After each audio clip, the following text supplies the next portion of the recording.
The Lenovo Y740 gaming laptop is offering some nice levels of performance, but just how hot does it get, and does this cause any problems? I'll be taking a detailed look at thermals and seeing how much we can improve performance with some simple changes.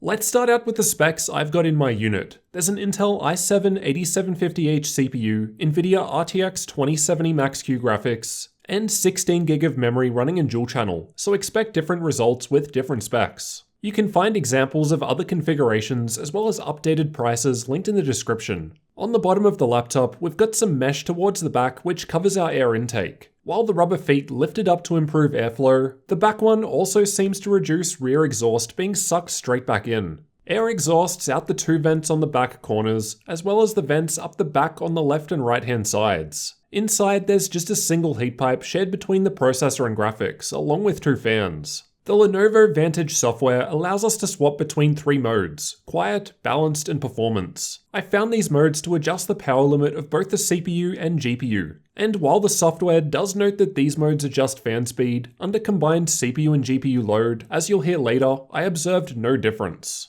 Thermal testing was completed in an ambient room temperature of 22 degrees Celsius, so expect different results in different environments. I've tested idle down the bottom and the results were normal. The rest of the results are from combined CPU and GPU workloads and are meant to represent worst case scenarios as I ran them for extended periods of time. The gaming results towards the upper half of the graph were tested by playing Watch Dogs 2, as I find it to use a good combination of processor and graphics. The stress test results shown on the lower half of the graph are from running the Ada64 CPU stress test with only the stress CPU option checked and the Heaven GPU benchmark at max settings at the same time to fully load the system. So kind of a worst case scenario. We're seeing the coolest temperatures in quiet mode, as this defines lower power limits, so as a result performance is also down, as we'll see in the next graph. By enabling balanced mode, the temperatures go up, and there was also some intermittent thermal throttling on the CPU now. The temperatures rise further with performance mode enabled. As the fan speed isn't changing between these modes under these workloads, we're expecting higher temperatures by boosting power limits in this manner.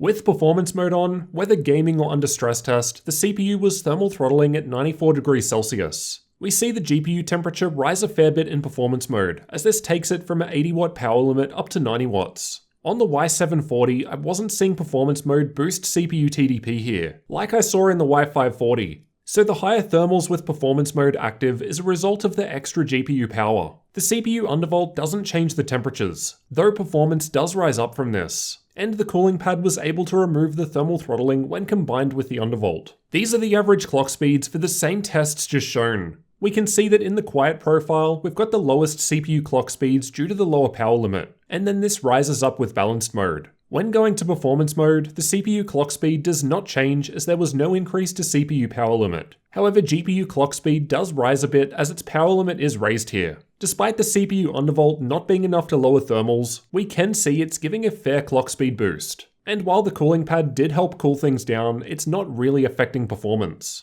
These are the average Tdp values reported by Hardware Info during these same tests. Basically, we can see the CPU power limit is capped to 25 watts in quiet mode, then 45 watts with any other mode, while the GPU on the other hand is at 80 watts in quiet and balanced, then boosts up to 90 watts with performance mode on. Interestingly, in the Y540 I recently tested, the behavior was different. It saw a higher 50 watt CPU power limit, but that one did not change the GPU limit. These are the average CPU clock speeds while under a CPU-only workload. With Ada64 and just the stress CPU option checked, I could almost hit the full 3.9 GHz all-core turbo boost speed of the i7-8750H. The result wasn't solid due to a little power limit throttling, though the undervolt removed that. The power limits show why we're getting these results. Again, quiet mode caps the CPU TDP to 25 watts as we saw before. However, under this CPU-only load, the CPU was able to average 60 watts, which was defined by PL1. Just as a reminder, under the combined CPU and GPU loads we just looked at, such as gaming, the CPU was capped at 45 watts. So we can go higher when the GPU isn't being used for increased CPU performance.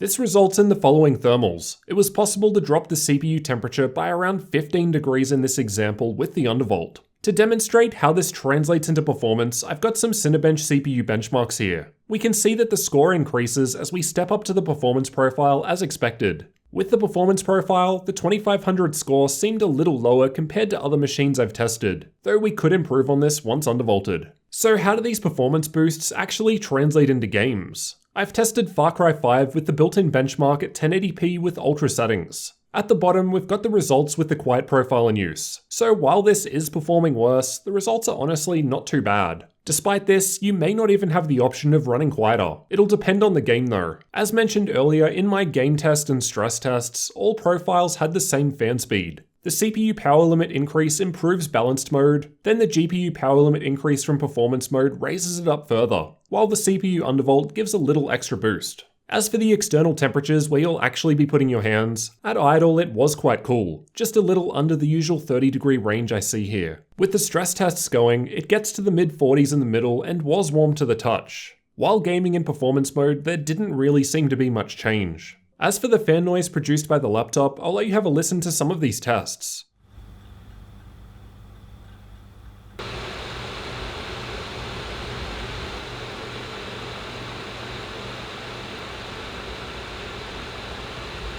At idle, the fans were just audible even with the quiet profile. While gaming or under stress test, regardless of the fan profile in use, it was running at the same speed. It didn't actually change. I will note though that while under a CPU-only workload, the fan speed did vary more between modes. I'm thinking it must have just constantly been above whatever threshold they've got set while under combined CPU and GPU load. I thought the fan running on the quieter side while under load in the best performance mode and thermal throttling was suspicious, so began to investigate. This behavior is due to the most recent BIOS update from Lenovo that came out in June, something that was pointed out to me by our friend Bob of All Trades. I also found a forum thread with other people reporting the same issue, where the different modes aren't actually changing fan speed. You can still use the function and queue shortcut to swap between quiet, balanced, and performance modes. They just don't seem to modify fan speed like before. I can also confirm the usual shortcut to max out fan speed, Ctrl-Shift-1, did not do anything either. To me, this looks like a bug or mistake. I can't imagine they'd intentionally remove this feature. That would be a silly move in my opinion. As we've seen throughout the testing, thermal throttling is being hit during workloads with performance mode enabled, so increased fan speed would directly improve performance in these cases.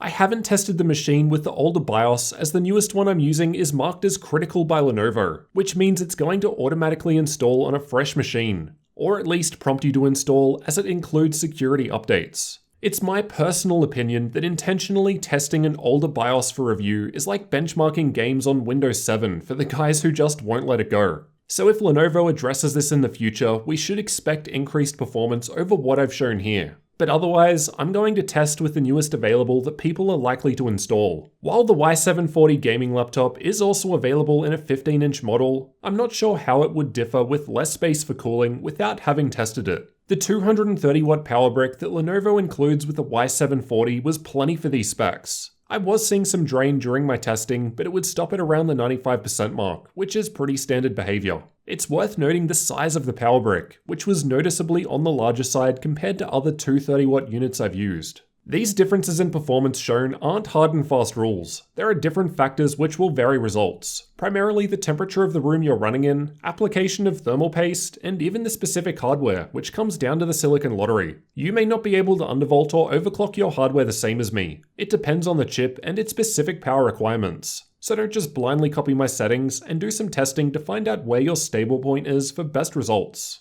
It may be possible to further improve temperatures by swapping the thermal paste. However, as this is a review unit that I have to send back, I'm not able to change the paste. Otherwise, the next reviewer will unknowingly report different results due to what I've done. Undervolting or using a cooling pad are much easier for most people to do compared to changing paste anyway. And as we've seen, these tweaks did help improve the performance of the Y740. Simply changing the performance modes was not enough to help improve thermals, as fan speed was the same over all modes with the newest BIOS. Let me know what you thought about the thermals from the Lenovo Y740 gaming laptop down in the comments. And if you're new to the channel, you'll definitely want to get subscribed for the upcoming full review.